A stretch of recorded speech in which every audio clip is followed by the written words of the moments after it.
Welcome to our class 10 in our cybersecurity foundation. So today we are going to talk about memory forensic with volatility. Our class objective is that by the end of this session, learners will be able to understand the importance and role of memory forensic in cybersecurity investigations. Acquire memory safely using a tool like Lime for Linux or DumpIt for Windows. Use Volatility 3 plugin to identify malicious behavior and hidden threats in memory dump. Document forensic findings professionally for incident reports. So, introduction. Digital forensic is a process of identifying, preserving, and analyzing and presenting digital evidence in a legal, acceptable manner. It is used in cybercrime investigation, insider threat detection, and incident response. Key branches. We have some key branches of digital forensics, such as disk forensics, which analyze data from hard disks or SSD. Network forensic, which it has to do with monitoring and analyzing network traffic, which you can do it with Wireshark. The disk forensic you can do with autopsy. Memory forensic, which is a volatile memory like RAM, which you can do it with volatility. Then mobile and cloud forensics, dealing with mobile device and cloud environment. So in this class, we focus on memory forensic, which involve analyzing a snapshot of system RAM to uncover active threats like malware, hidden processes, and user action that may not be recorded on disks. So importance of RAM forensic. RAM contain real-time activity of the system, running processes, open network connection, loaded DLLs, command line input, and even password in plain text. Since RAM is volatile, any reboots erase its content, making live memory acquisition essential in ongoing investigation. So RAM often exposes malware, rootkit, and fileless attack that do not leave traces on disks. So memory dump acquisition tool. Memory dump acquisition tools like the Lime. Memory dump is the memory snapshot of the RAM that can be analyzed offline. So we use something like the Lime.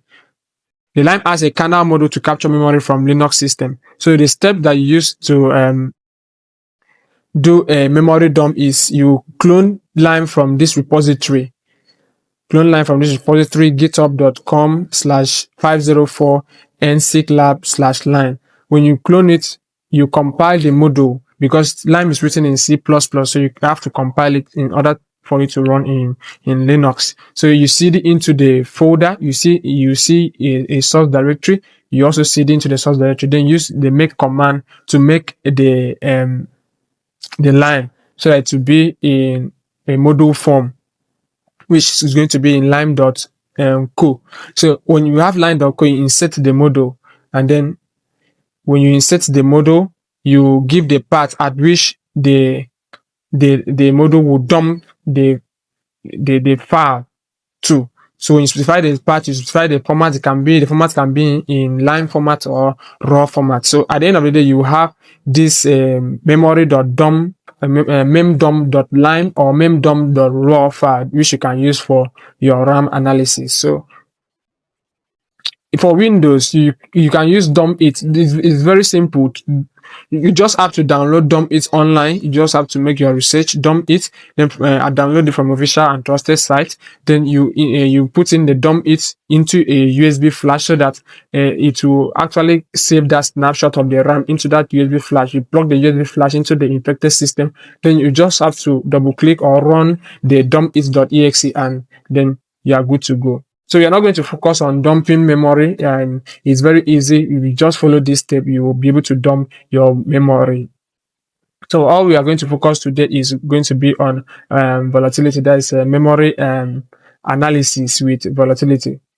So volatility is a powerful memory forensic tool supporting multiple OX and plugins. That's a lot of plugins. Latest version is Volatility 3. We're written in Python 3. So installation, all you need to do, same thing, is for you to git clone it from Volatility Foundation, volatility3.git. Then you cd into Volatility 3. All you need to do is just run Python 3 vol.py, then help. You see the help commands available for you. So we have a lot of plugins in Volatility 3. We have like windows.info, which shows the OS info and version or etc. We have the windows.pscan,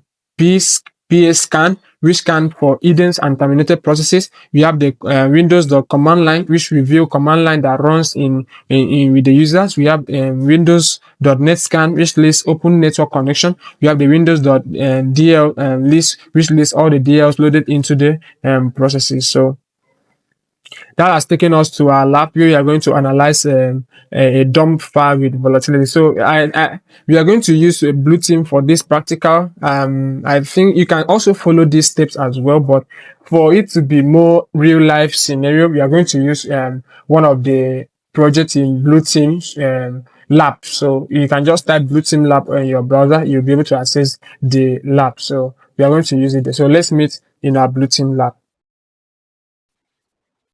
Okay, so welcome to our blue team lab. So all you need to do is, if you have not registered, you can register for free here. If you have already registered, you can log in from here.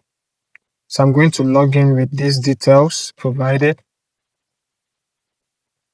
Okay, so as I am logged in, I'll try some free challenges. Just move over to free challenges, and then I think retired.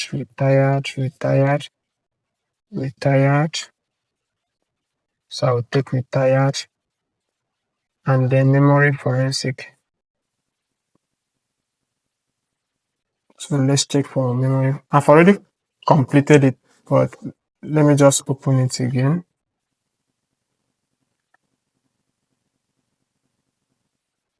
Okay, so I'll just try to show you how I got answers to all these challenge questions. So here is the scenario.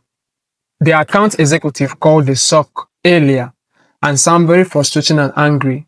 He said he can't access any file on his computer and keep receiving a pop-up stating that his file have been encrypted. You disconnected the computer from the network and extracted the memory dump of this machine and started analyzing it with volatility. Continue your investigation to uncover how the ransomware works and how it stops. So you can see that when we are talking about a file not being encrypted, that is kind of a ransomware scenario, which the ransomware will actually get into your system, look for the important file, encrypt it, and then delete the original file and leaving you with the encrypted one. So when you try to open it, it can show something like to open your file, pay this also amount of money to this crypto wallet, and then the rest. So that is actually what happens here. So for you to download the dump file, you can download it from here. You can see memory.dump. This dump file, you can actually use DumpIt in Windows or use your Lime to dump a memory for analysis. So when you click your download, it's going to download a file. Then when you download a file, you come to my folder here, Volatility 3, you can see the downloaded file to look like this. This is the zip file. Then you use the unzip, just unzip, then the name of the file, it will unzip the file into this. Then when you log in, when you cd into this directory, you'll be able to see something like infected.vmin. So when you see something like infected.vmin, this is what you are going to actually do, what analyze. So as we said earlier, all you need to do, the first thing you need to do, sudo I think Python 3 .py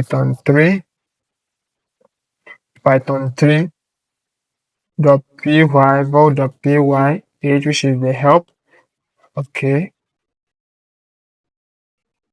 asking us for our password, and we have provided our password. So it's trying to tell you that we are using this framework. Now look at the volatility framework that we are using right now. Is okay, look at it here. Volatility 3 framework 2.26.2. So these are all the options: the help option, the convict function, the extend function, the plugin, the symbol, the verbosity, and verbosity. So the L is the log and the O is the output. We are just going to focus on what you are going to use for this analysis, so that we can, reduce the time we spent on talking about unimportant things as well. So these are the plugins that we have: Windows.malfine, Windows.malware, and the rest. So it's not only Windows plugins. We have other plugins as well for Mac OS. Look at the one for Mac OS, and then the one for Linux is also available. So it seems that this infected machine was what was it was. Where do we have the infected machine? Okay, this infected VMM, it was a Windows operating system, so we are going to use Windows plugin first. So all you need to do is sudo python 3, excuse me, python 3 sudo, pardon me, I don't know for some reason, python 3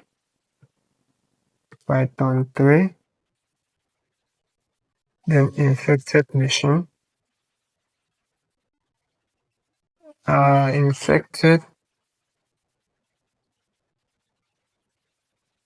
infected .vim. Then the option we have is windows.info.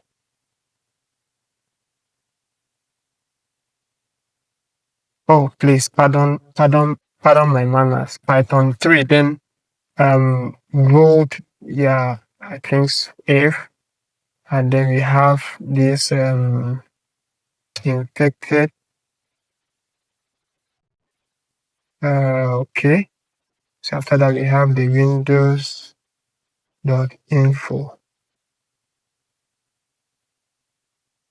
Okay, to try it best to scan and give us some info about this file. So look at this. We have some interesting things about the dumped file. Remember that it was the dumped RAM file. So you can look that the kernel was loaded into this RAM address. This is the RAM address that the kernel was loaded into. It's 64. It's 64-bit is 4. That means the system was a 32-bit system. Then we can look at some important things as well. The NT build lab. It means that we had a Windows 7 SP1 RTM, then 10. The CSD version was what? It was 1. Major and minor. The machine type 332. Try to tell it was a 32-bit. Then the number of processor, it has 1. Then the system time at the time that this memory was done. This is the system time. Then where the boot file of the system was located is in your is in Windows folder. Then the product type, major version 6, which is trying to tell you that it was Windows 7.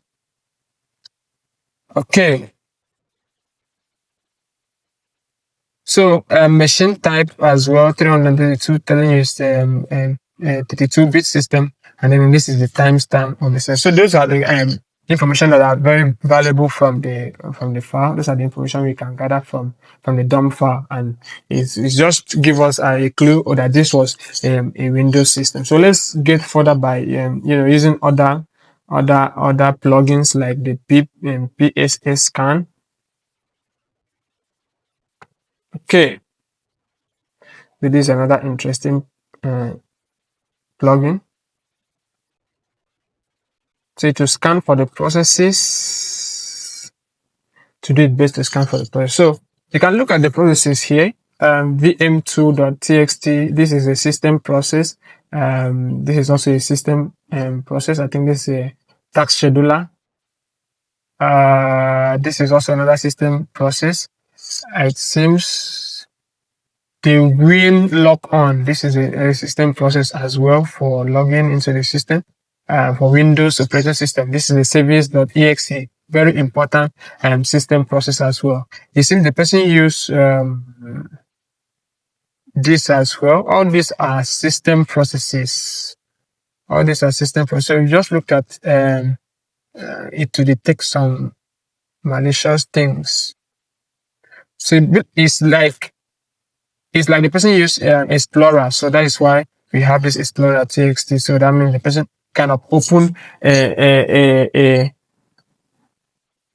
a browser. That means that's maybe we are just looking at this scenario that maybe the malware was infected the system maybe through the site that this person visited. So that's the clue of what it's trying to give to us. So this is very suspicious. Wanna decryptor, because this is a decryptor now. Very, very suspicious. This is a decryptor. This is a decryptor, and this is also a decryptor. That means these two processes now, this really the process that actually does what encrypt that file. You can look at it here, decryptor. But this decryptor has a parent ID of 2732. This is the child. That means it is loaded by this other process, and this is the malware that actually started the whole thing. This is the malware that started the whole processes. So you can see that this is the parent, and it has its own ID, and that is the parent ID of this WANA decryptor. So we can actually try to go on to investigate this thing more, because we are going to answer the question that we have here. The first question is what is the name of the suspicious process? So the name of the suspicious process is what is at WANA decryptor. So we have answered that one correctly, because you can actually look at it from here. You can see that is the name of the process that actually does what, that actually encrypts that file. Okay, so from there now we go over to the next question, which is what is the parent process ID for the suspicious process? We talked about parent ID here. We see that this is the child ID, and this is the parent ID. That means this is the Oga that actually started the whole malware issue, because that is the ID is using, and then this WANA decryptor is using it as its parent ID. So and that is the same thing. So the parent ID is 2732. So that is the correct. So what is the initial malicious executable that created this process? And then it means which process actually started this whole thing. We have already talked about this, that this guy here, because this does not even look like a system process. It's very, very suspicious. The name is just awkward. So, and you can see that the thread is even up to 79. And it means it opens a lot of files, opens a lot of folders, and the rest. So this is actually what the main that's actually the main malicious executable that created the process. So if you drill down on the suspicion PID, if you try to narrow it down, which malware actually, which process actually deleted file, because that is one thing with a malware or a ransomware. Yeah, that's one thing with ransomware. When it actually encrypts that file, it will delete the original file so that you will not have access to the original file. So the only file you have access to is the one they have actually encrypted, so that they can get what they want from you. So we just try to, narrow down our search to this. We scan, then we grab it. Then what we are grabbing is PID 2732. Okay, so that's the PID that we are grabbing. Okay, so all the processes that with this PID will actually come up here. Let's give it some time. Okay, so you can look at this. This is the Oga that actually started the process. This is the decryptor that actually does what, encrypt the file. And this look like a system. This look like a system file, but it's not. It's just a tricky way of telling you that that this is a system file, but it's not, because it has the parent ID of 2732. That means it's working with these guys here. So this actually was the process that actually deleted that file. So you can see that was the answer I gave out here, and that was the process that deleted the file. So another thing that they asked was find the parts where the malicious file was executed. So they want to know the place that this execution started. So for you to do that, you use another plugin that is CMD line. Okay. So you can see this process, where is the process? Okay, this process, it was first executed in our desktop. So that means maybe when the person visited the browser, the software was downloaded automatically to the desktop and it started execution. So that was the part in which the whole process started. So you can see that is it. So can you identify what ransomware it was? We can actually do our best to identify what ransomware it was by looking at the processes that this looking at the processes. So we can just copy this process that actually deleted the files out. You can just copy this and then we go online and there's no one way of analyzing a malware or a ransomware. There's no one way. You just have to try a lot of things. So you can see that it was a WanderCry malware, it was a WanderCry ransomware. So it has to do with WanderCry. So that was the name of that malware. So it was WanderCry. Okay, so the last but not the least question is for you. What is the file name for the file that does what? That actually, use a public key to encrypt that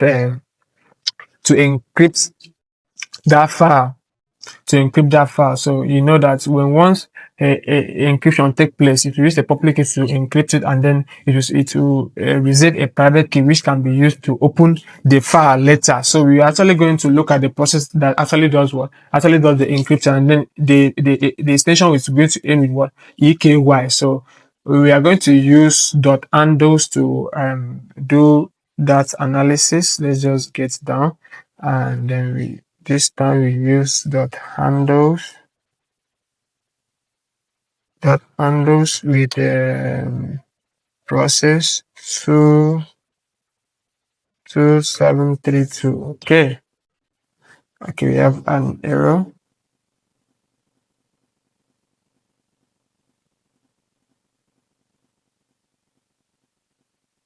Okay,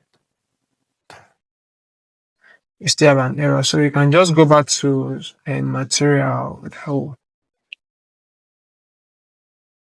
Okay, volatility material. It was written by this lady. Okay.